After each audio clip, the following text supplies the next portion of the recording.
ಆತ್ಮೀಯ ಬಂಧುಗಳೇ, ಶ್ರದ್ಧೆಯ ತಂದೆ ತಾಯಿಯಂದಿರೆ, ನಲ್ಮೆಯ ಸಾಹಿತ್ಯಾಭಿಮಾನಿಗಳೇ, 112ನೆಯ ಕಗ್ಗ ಅತಿ ಸುಂದರವಾದಂತಹ ಒಂದು ಕಗ್ಗ. ಯಾಕಪ್ಪ ಇದನ್ನು ಅತಿ ಸುಂದರವಾದದ್ದು ಅಂತ ಹೇಳ್ತಾ ಇದ್ದೀನಿ ಅಂತಂದರೆ, ಇಲ್ಲಿ ನಾವು ಕಂಡಂತಹ ನಗಾದಿ ರಾಜ ಅಂದರೆ ಹಿಮಾಲಯವನ್ನು ಕುರಿತಾಗಿ ಬಹಳ ಸುಂದರವಾದಂತಹ ಪರಿಕಲ್ಪನೆಯನ್ನು ಕಟ್ಕೊಡ್ತಾ ಹಿಮಾಲಯವನ್ನು ಜ್ಞಾನ, ಶಾಂತ ಮತ್ತು ತಪಸ್ಸಿಗೆ ಹೋಲಿಸಿದ್ದಾರೆ ಡಿ ವಿ ಜಿಯವರು. ಅದನ್ನು ಚೈತನ್ಯದ ಅಗ್ನಿಕಣವಾಗಿ, ಸಾತ್ವಿಕ ಶಾಂತಿಯ ಜೀವಂತ ವೇದನಿಧಿಯಾಗಿ ಇಲ್ಲಿ ಕಾಣ್ತಾ ಹೋಗ್ತಾರೆ. ಅದ್ಭುತವಾದಂತಹ ಈ ಒಂದು ಕಗ್ಗ ನಮಗೆ ಅತಿ ಬಲವಾಗಿ ಬೇಕಾಗಿರುವಂತಹ ಒಂದು ಪಾಠವನ್ನೇ ಹೇಳಿಕೊಡುತ್ತೆ ಅಂದರೆ ತಪ್ಪಾಗಲ್ಲ. ಕೇಳುವ ಮನಸ್ಸಿದ್ದಾಗ ಇದು ಅತಿ ರಮ್ಯವಾಗಿ, ಆಕರ್ಷಕವಾಗಿ, ಹಾಗೆ ಅತಿ ಮನೋಜ್ಞವಾಗಿ ನಮಗೆ ಕಂಡು ಬರುತ್ತೆ. ಈ ಒಂದು 112ನೇ ಕಗ್ಗ ಹೀಗಿದೆ.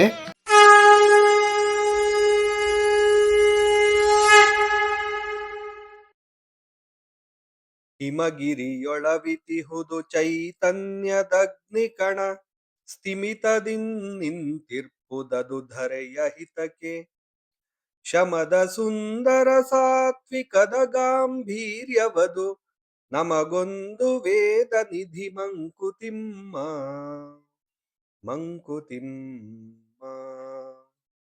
ಹಿಮಗಿರಿಯೊಳವಿತಿಹುದು ಚೈತನ್ಯದಗ್ನಿಕಣ, ಸ್ಥೀಮಿತದಿಂತಿರ್ಪುದದು ಧರೆಯ ಹಿತಕ್ಕೆ ಅಂತ.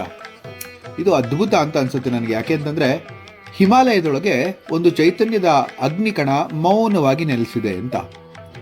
ಅದು ಹೇಗೆ ಅಂತಂದರೆ, ನಮಗೆ ಒಂದೆರಡು ಕಡೆ ನಿಮಗೆ ಗೊತ್ತಿದೆ ಅನ್ಸುತ್ತೆ, ಟಿಬೆಟ್ಟಿನ ಆ ಭಾಗದಲ್ಲಿ ಒಂದೆರಡು ಅಗ್ನಿ ಪರ್ವತಗಳಿದ್ರೂ ಕೂಡ ಇದ್ದಿರಬಹುದು. ಆದರೆ ಅದು ಬಹಳ ನೂರಾರು ವರ್ಷಗಳಿಂದ, ಸಾವಿರಾರು ವರ್ಷಗಳಿಂದ ಅದು ಸಿಡಿದೆ ಹಾಗೆ ಶಾಂತವಾಗಿ ನಿಂತಿರಲೂಬಹುದು. ಅಂದರೆ ಅದು ಸ್ತುಪ್ತವಾಗಿದೆ ಅಂತ ಅರ್ಥ. ಅದು ಸ್ತುಪ್ತವಾಗಿರೋದ್ರಿಂದ ಭೂಮಿಯ ಆ ಭೂಭಾಗ ಸ್ವಸ್ಥವಾಗಿದೆ ಅಂತ ಅರ್ಥ. ಹಿಮಾಲಯ ಒಬ್ಬ ಜ್ಞಾನಿ ಸ್ಥಿತಪ್ರಜ್ಞನಂತೆ ಧೀಮಂತನಾಗಿ ನಿಂತಿದ್ದಾನೆ. ನಮ್ಮ ಎಲ್ಲ ಕವಿಪುಂಗವರು ಹಿಮಾಲಯವನ್ನು ಒಂದಲ್ಲ ಒಂದಕ್ಕೆ ಹೋಲಿಕೆ ಮಾಡಿ ಅದರ ಅಗಾಧತೆಯನ್ನು, ಅದರ ಒಂದು ವಿಶಾಲತೆಯನ್ನು ವರ್ಣಿಸಿದ್ದಾರೆ. ಶ್ರೀಮದ್ ವಾಲ್ಮೀಕಿ ರಾಮಾಯಣದಲ್ಲಿ ವಾಲ್ಮೀಕಿಗಳು ರಾಮನನ್ನು ಧೈರ್ಯೇನ ಹಿಮವಾನಿವ ಅಂಥೇಳಿ ಹೊಗಳ್ತಾರೆ. ಎಂಥ ಅದ್ಭುತವಾದಂಥ ಒಂದು ಕಾವ್ಯ ಪ್ರತಿಷ್ಠೆ ನೋಡಿ. ಅಷ್ಟಲ್ಲದೆ ನಗಾದಿ ರಾಜ ಅಂತ ಎಷ್ಟೋ ಕಡೆ ಈ ನಮ್ಮ ಕವಿಪುಂಗವರು ಹೊಗಳೋದಿದೆ. ಹಿಮಾಲಯೋ ನಾಮ ನಗಾದಿ ರಾಜ ಪೂರ್ವೋ ಪರೌ ತೋಯ ನಿಧಿ ವಾಗಾಹ್ಯ ಅಂತ. ಕುಮಾರ ಸಂಭವದ ಈ ಮಾತು ಕಾಳಿದಾಸನ ಒಂದು ಅಪ್ರತಿಮ ಕಾವ್ಯ ಸೃಷ್ಟಿಗೆ ಮತ್ತು ಜ್ಞಾನಕ್ಕೆ ಹಿಡಿದ ಕೈಗನ್ನಡಿಯಾಗಿದೆ ಅಂತಂದರೆ ತಪ್ಪಾಗಲ್ಲ. ಹಿಮಾಲಯನು ನದಿಗಳಿಗೂ ಜ್ಞಾನಕ್ಕೂ ಮೂಲ ಅನ್ನುವಂತಹ ಅರ್ಥ ಇದು ಬರುತ್ತೆ. ಸ್ಥಿರತೆ ಮತ್ತು ಲೋಕಹಿತ ಹಿಮಾಲಯದ ಒಂದು ಅತಿ ಅದ್ಭುತವಾದಂತಹ ಒಂದು ಕಾರ್ಯ ಅಂದರೆ ತಪ್ಪಾಗಲ್ಲ. ಕರ್ಮಣ್ಯೈವ ಹಿ ಸಂಸಿದ್ಧಿ ಆಸ್ಥಿತ ಜನಕಾದಯ ಲೋಕ ಸಂಗ್ರಹಮೇವಾಪಿ ಸಂಪರ್ಶ್ಯ ಕರ್ತುಮರ್ಹಸಿ. ಇದು ಭಗವದ್ಗೀತೆಯ ಕರ್ಮಯೋಗದಲ್ಲಿ ಭಗವಂತ ಶ್ರೀಕೃಷ್ಣ ಹೇಳುವಂತಹ ಮಾತು. ಮಹಾತ್ಮರು ಲೋಕದ ಹಿತಕ್ಕಾಗಿ ಮೌನವಾಗಿ ಕಾರ್ಯ ಮಾಡ್ತಾರೆ ಅಂತ. ಇದು ಶ್ರಮ ಮತ್ತು ಸಾತ್ವಿಕತೆಯ ಒಂದು ದೀಪ್ತಿ ಅಂದರೆ ತಪ್ಪಾಗಲ್ಲ. ಶಮೋ ಧಮಸ್ತಪಃ ಶೌಚಂ ಶಾಂತಿರ್ರಾಜಮೇವತ ಅಂತ ಭಗವದ್ಗೀತೆಯ 18ನೆಯ ಒಂದು ಅಧ್ಯಾಯದಲ್ಲಿ ಈ ಒಂದು ಮಾತಿದೆ. ಭಗವದ್ಗೀತೆಯ ಮೋಕ್ಷ ಸನ್ಯಾಸ ಯೋಗದಲ್ಲೂ ಕೂಡ ಒಂದು ಸುಂದರವಾದಂತಹ ಒಂದು ಮಾತನ್ನು ಹೇಳ್ತಾರೆ. ಶಮೋ ದಮಸ್ತಪಃ ಶೌಚಂ ಶಾಂತಿರ್ ರಾಜವಮೇವಚ ಜ್ಞಾನಂ ವಿಜ್ಞಾನಮಾಸ್ತಿಕ್ಯಂ ಬ್ರಹ್ಮಕರ್ಮ ಸ್ವಭಾವಜಂ ಅಂತ ಹೇಳುವಂತಹ ಮಾತು. ಕ್ಷಮಾಗುಣವೇ ಬ್ರಾಹ್ಮಣತ್ವದ ಜ್ಞಾನ ಮಾರ್ಗದ ಆಧಾರ ಅಂಥೇಳಿ ಇಲ್ಲಿ ಹೇಳುವಂತಹ ಒಂದು ಮಾತನ್ನು ನಾವು ನೋಡ್ತಾ ಹೋಗ್ಬೋದು. ಹಿಮಾಲಯ ಒಂದು ಅಗಾಧವಾದಂತಹ, ಒಂದು ಬಣ್ಣಿಸಲು ಅಸಾಧ್ಯವಾದಂತಹ ಗಾಂಭೀರ್ಯವೇ ಮೂರ್ತಿವೆತ್ತಂತೆ ನಿಂತಿದೆ ಅಂತಂದರೆ ಅದು ತಪ್ಪಾಗಲ್ಲ. ಅದು ದೇವತೆಗಳ ವಾಸಸ್ಥಾನ. ಹಿಮಾಲಯವನ್ನು ವರ್ಣಿಸಿದ ಕಾವ್ಯಗಳು, ಪುರಾಣಗಳು ನಮ್ಮಲ್ಲಿ ವಿಪುಲ. ಪರಶಿವನ ಆವಾಸ ಸ್ಥಾನ ಕೂಡ ಅಲ್ವಾ. ಸಂಸ್ಕೃತಿಯಲ್ಲಿರುವ ಎಲ್ಲ ಋಷಿಮುನಿಗಳ ತಪೋಧ್ಯಾನ, ಎಲ್ಲ ಋಷಿಮುನಿಗಳ ತಪೋವಾಸ ಅಲ್ಲಿಗೆ ಆಗಿದೆ ಅಂದರೆ ತಪ್ಪಾಗಲ್ಲ.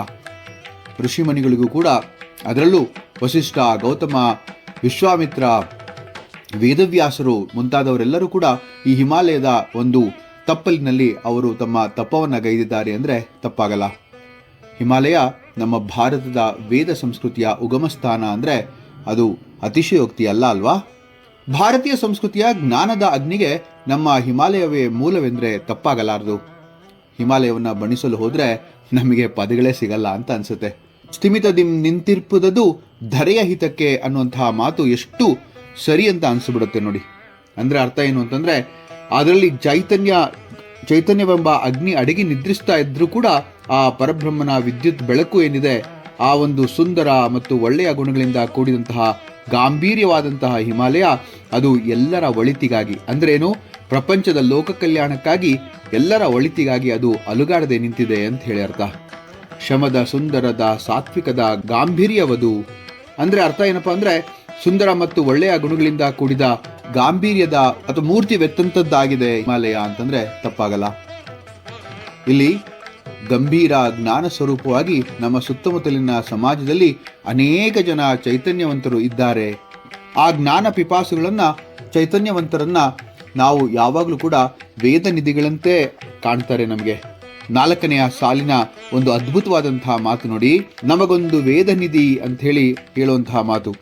ಚೈತನ್ಯದಿಂದ ಕೂಡಿರುವಂತಹ ಅನೇಕ ಹಿರಿಯ ಜ್ಞಾನವಂತರು ಕೂಡ ನಮಗೆ ಚೈತನ್ಯದ ಒಂದು ನಿಧಿಯೇ ಅಲ್ವಾ, ವೇದ ನಿಧಿಯೇ ಅಲ್ವಾ. ಇಂದು ಕೂಡ ಸಮಾಜದಲ್ಲಿ ಹಲವಾರು ಬಹಳಷ್ಟು ಜನ ಇದ್ದಾರೆ. ಅವರನ್ನ ಸಜ್ಜನರು, ಜ್ಞಾನಿಗಳು ಅಂತ ಕೂಡ ಕರಿತೀವಿ. ಹಿಮಾಲಯದ ಈ ಭೂಭಾಗಕ್ಕೆ ಎಷ್ಟು ಹಿತವನ್ನು ಉಂಟು ಮಾಡುತ್ತೋ ಹಾಗೆ ಅಷ್ಟೇ ಹಿತವನ್ನ ಅವರು ಈ ಸಮಾಜಕ್ಕೆ ಮಾಡ್ತಾ ಇದ್ದಾರೆ ಅಂದರೆ ತಪ್ಪಲ್ಲ. ಆದರೂ ಕೂಡ ಅನೇಕ ಜ್ಞಾನಿಗಳು, ಅನೇಕ ಸ್ಥಿತಪ್ರಜ್ಞರು, ಅನೇಕ ಹಿಮಾಲಯ ಸದೃಶರಾದ ಜ್ಞಾನ ಪಿಪಾಸುಗಳಿಗೆ ಅವರ ಕಾಲಿಗೆರಗಿ ನಮಸ್ಕರಿಸಿ ಜಿಜ್ಞಾಸೆಯಿಂದ ಅವರಿಂದ ಜ್ಞಾನವನ್ನು ಪಡೆಯುವಂತಹ ಪ್ರಯತ್ನವನ್ನು ಮಾಡಬೇಕು.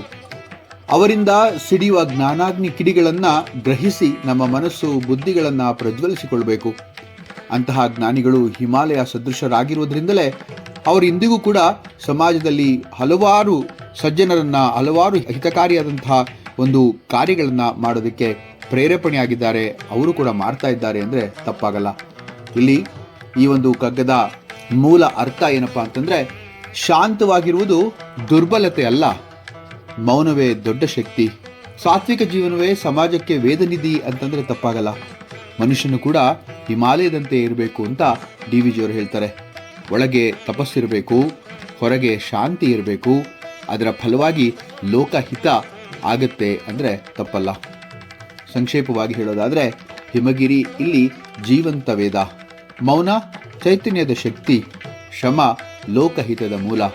ಇದು ಕೇವಲ ಪರ್ವತವಲ್ಲ, ನಮಗೊಂದು ವೇದನಿಧಿ ಅಂತಂದರೆ ತಪ್ಪಾಗಲ್ಲ.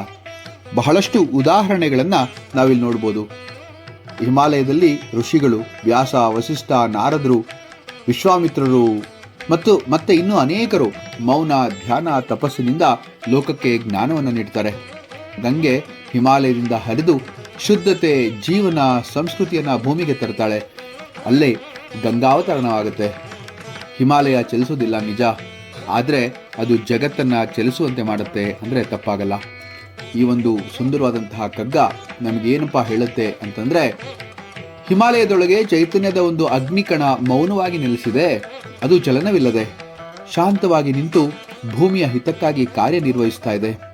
ಆ ಹಿಮಗಿರಿ ಶ್ರಮಗುಣದ, ಸೌಂದರ್ಯದ, ಸಾತ್ವಿಕ ಶುದ್ಧತೆಯ ಮತ್ತು ಗಾಂಭೀರ್ಯದ ಪ್ರತೀಕವಾಗಿದೆ. ಅದು ನಮಗೆ ದೊರಕಿದ ಜೀವಂತ ವೇದನಿಧಿ.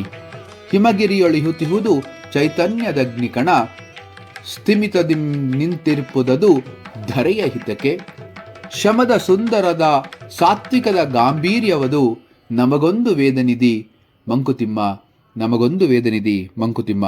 ಮುಂದಿನ ಕಗ್ಗದೊಂದಿಗೆ ಮತ್ತೆ ಭೇಟಿಯಾಗೋಣ. ನಮಸ್ಕಾರ.